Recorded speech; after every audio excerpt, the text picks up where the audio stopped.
Ladies and gentlemen, welcome to River City Ransom. And this will be the playthrough for now that's going to be taking over Sunday, Monday, and Tuesday. I mean only this week because holiday schedule this week thanks to Thanksgiving. But next week, that's going to be a different story because the last two parts of this is going to be a very short playthrough. The last two parts are only going to be Monday and Tuesday of next week. So that ought to make things a little bit interesting. But for now, I'm doing this Sunday, Monday, and Tuesday because holiday schedule this week. Anyway, Ryan's girlfriend ended up being kidnapped by Slick, and it's up to Alex and Ryan to save him. They'll save her, actually. He left this note, and he's saying that, well, you should come after him, but be prepared, you're going to take on every gang in the goddamn city. But of course, this is River City Ransom. You're going to have to beat up some people in order to actually make sure your girlfriend's safe. And on that note, let's beat up some people. Now, the thing about this game, the gangs are going to all vary depending on, well, RNG, because there's no set factor. By default, your stats are like 15 across the board and 63 in max power and stamina. In order for you to actually get stronger, you're going to have to eat some food. In order to eat food, you need money. And that's where these gangsters come in. We beat these guys up, we get money. Plain and simple. The generic dudes will only give off 50 cents, but the tougher gangs will actually give up to $1.50. And I'm not even counting the bosses either. The bosses actually give you good money. And they're repeatable, so you can grind against them. And oh god, I ended up running into the wrong guys. I ran into the mob and I'm getting my ass handed to me. Good lord, what a very terrible start. Jesus Christ, and I got hurricane kick for my troubles. Okay, that was embarrassing. Alright. And I lost half of my money because I ended up getting killed. Here's the thing, you can always start off at the checkpoint, which, by the way, at this time is Crosstown High School. But also, wherever you go to shopping malls, that's also going to be a checkpoint. So, bear that in mind. However, that can be annoying when you're going to the final area of the game and you somehow die. That means you'll have to go all the way back from the last checkpoint, which would be the nearest shopping mall from the school of River City. Yeah, this is supposed to be a game about high school boys duking it out, but it's been localized to make it look like street thugs in the actual street. Yeah, localization for the win. But we end up running into the homeboys, which is much weaker than the mob, even though the mob just completely waylaid me not too long ago. It'll come to a point where I'm going to have to pull out all of my old passwords from the past and trying to make sure that I give myself an edge. Because yeah, I've beaten this game a couple of times and actually put some passwords down just in case I ever play this game again.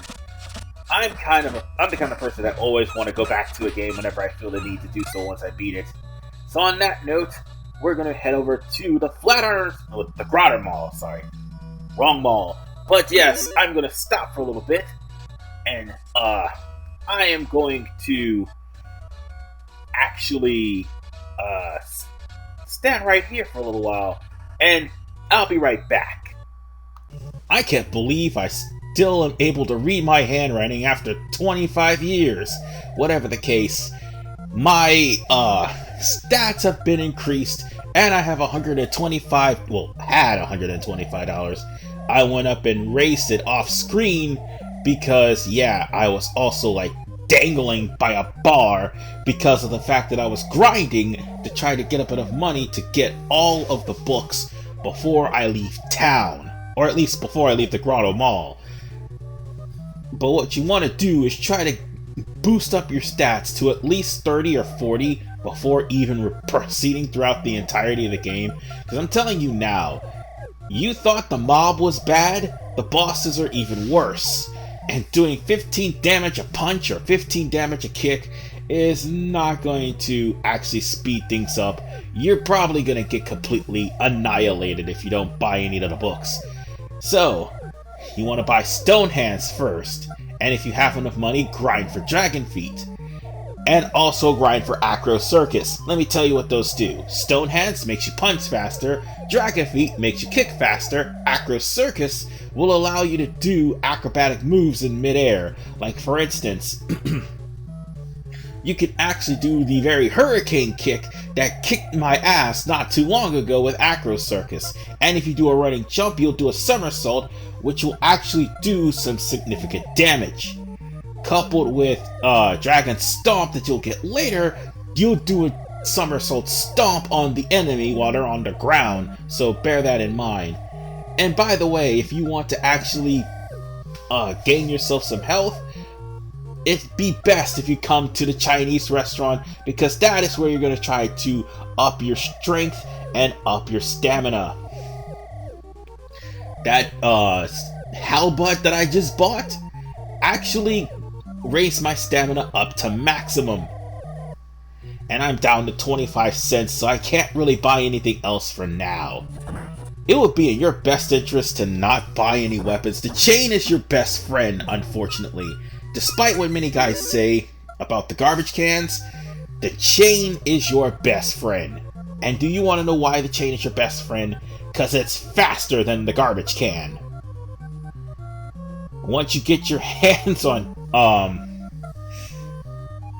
the Texas Lasso, if I'm not mistaken, once you get your hands on that, all of your weapons will be faster. And by the way, this is the password that I used to get up to that point. I haven't beat any of the bosses yet, so if you want to write that password down, pause the video and write it down. Bear in mind, it is case sensitive, so you've got to be careful. Now, we're here in Sticksville Part 2, so we're going to try to ignore the upper path for right now, because all we're doing is basically going through. And I am collecting money because I only had 25 cents left, so I might as well get some more money to buy some more stuff, because why not?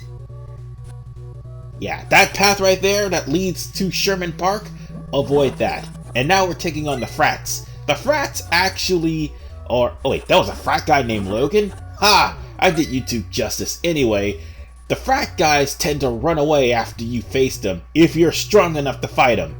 And now we run into the wall first, and then we're gonna run into the jocks. Yeah, the jocks are not as bad as the mob, but they are pretty fast. Speaking of the mob, here's the boss for the mob, Moose. And because of my strength, I managed to waylay Moose really quickly. Might as well do that, because after all, Moose is a genuine problem, and we needed to take care of him. Once he gets started, it's hard to stop him. So, what we're going to do, actually... I'm trying to think. Look at all these areas at first.